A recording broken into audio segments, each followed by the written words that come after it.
નમસ્તે વિદ્યાર્થી મિત્રો, આજે આપણે નવો પાઠ શીખવાના છે. પાઠનું નામ છે સત્યાગ્રહાશ્રમ.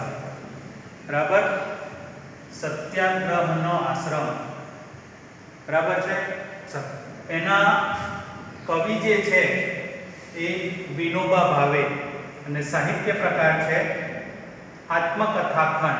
અહીંયા વિનોબા ભાવે જે છે એ વિનોબા ભાવે પોતે જાતે પોતાની આત્મકથા લખી નથી, પણ ગાંધીજીનું જે પુસ્તક છે, બરાબર, એ ગાંધીજીનું પુસ્તક અહિંસાની ખોજ, એની અંદર આ વિનોબા ભાવેના જે કાર્યો છે એ કાર્યોનું વર્ણન કરવામાં આવેલું છે અને એની અંદરથી આ સત્યાગ્રહાશ્રમ પાઠ લેવામાં આવ્યો છે.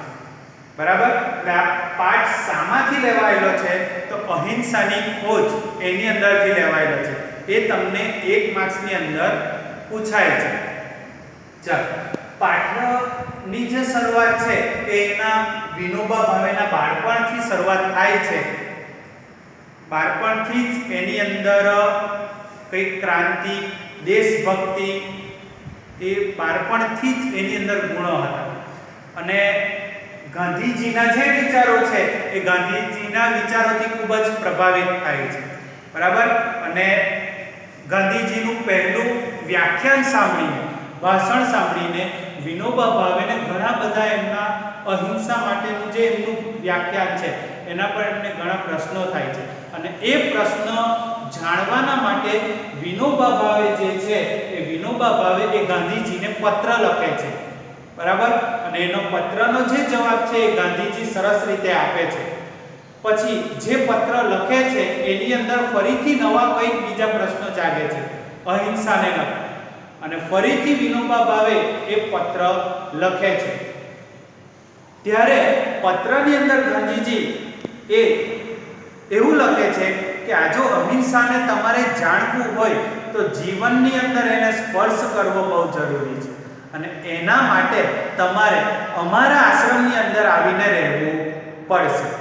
બરાબર, અને એ આશ્રમની એક જે સૂચિ છે, નિયમો છે, એ નિયમો એ વિનોબા ભાવેને મોકલાવે છે અને કહે છે કે તમે અમારા આશ્રમની અંદર આવો. અને વિનોબા ભાવે એ પોતે આશ્રમની અંદર જાય છે, ત્યાં અનુભવો મેળવે છે અને અહિંસાની જે વાત છે એ સારી રીતે શીખે છે અને ત્યાં એમનું સમગ્ર જે જીવન છે સમગ્ર જીવન વ્યતીત થાય છે. બરાબર, તો એ જે સંપૂર્ણ ઘટના છે એ સંપૂર્ણ ઘટનાનું વર્ણન અહીંયા આ પાઠની અંદર આપેલું છે. હવે આપણે પાઠ જોઈએ, પાના નંબર 12 ઉપર. ચલો જોઈએ. નાનો હતો ત્યારથી જ મારું ધ્યાન બંગાળ અને હિમાલય ભણી ખેંચાયેલું રહેતું.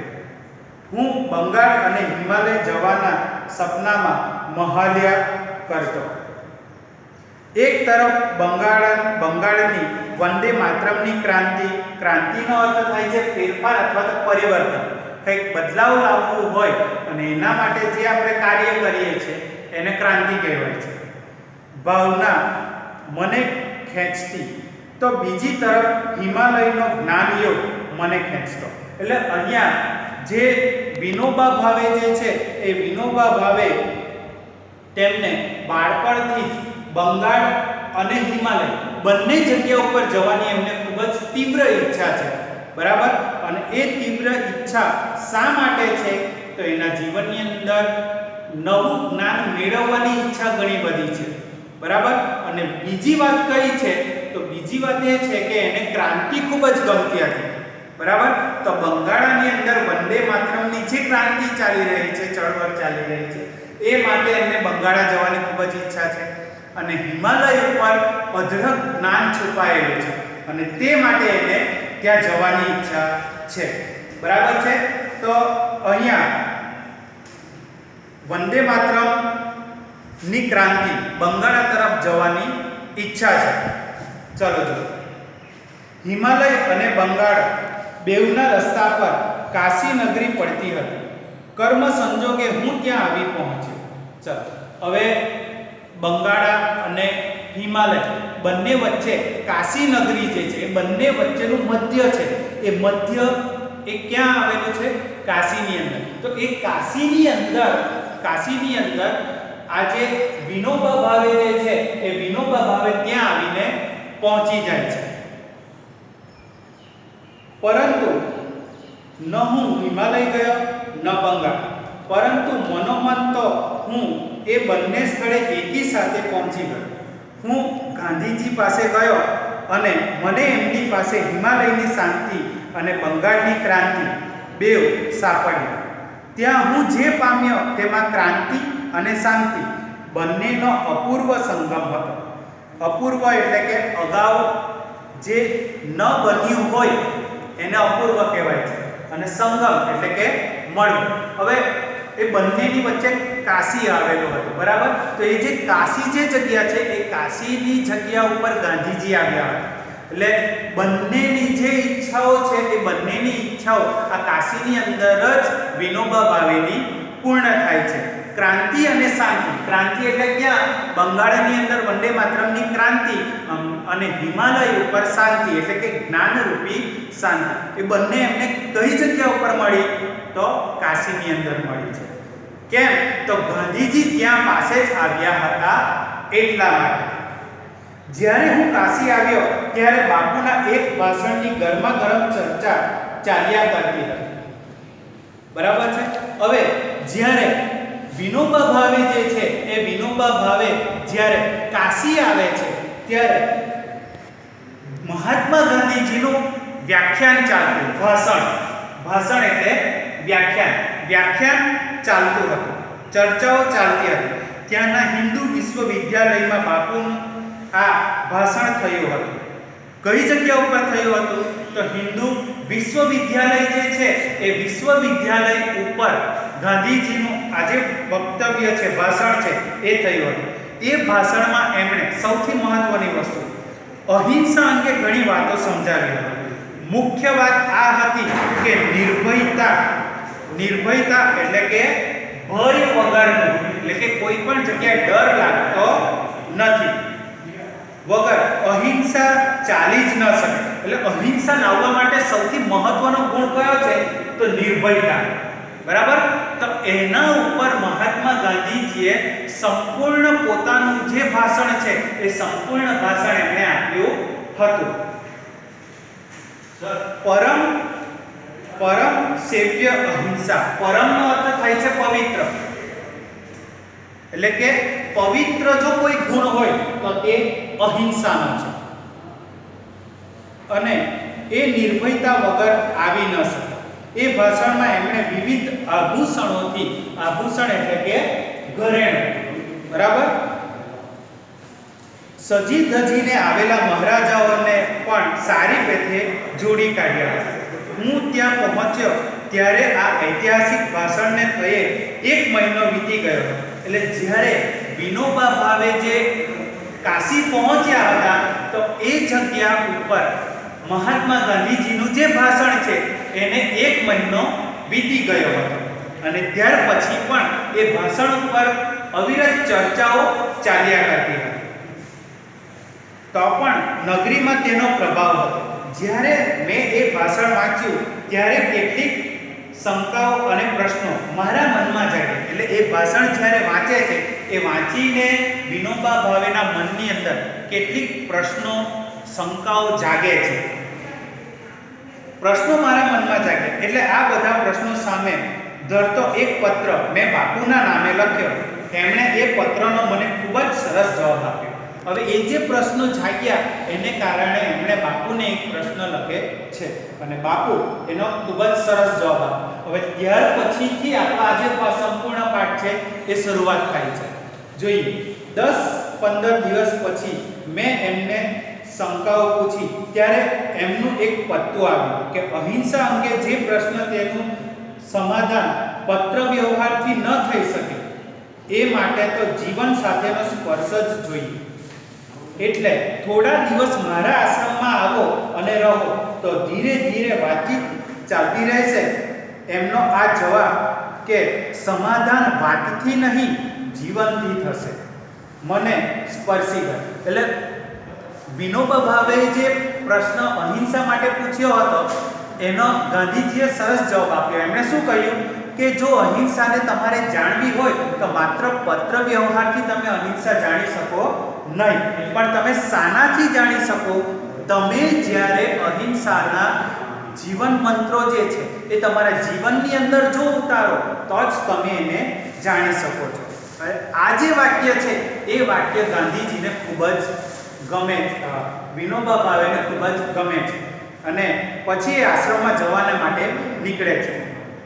એ જવાબની સાથે બાપુએ આશ્રમની એક નિયમ પત્રિકા પણ મોકલાવી અને પોતાનું જે આશ્રમ છે એ આશ્રમના એક નિયમોનું જે પત્રક છે એ પત્રક પણ એ મોકલાવે છે, જે મારા માટે ઓર આકર્ષક હતું. ત્યાં સુધી કોઈ પણ સંસ્થાની આવી પત્રિકા મારા વાંચવામાં ક્યારેય આવી ન હતી. એમાં લખ્યું હતું આ આશ્રમનું ધ્યેય એટલે કે લક્ષ્ય વિશ્વહિત. વિશ્વહિત એટલે કે વિશ્વનું કલ્યાણ, અવિરોધી દેશ સેવા છે.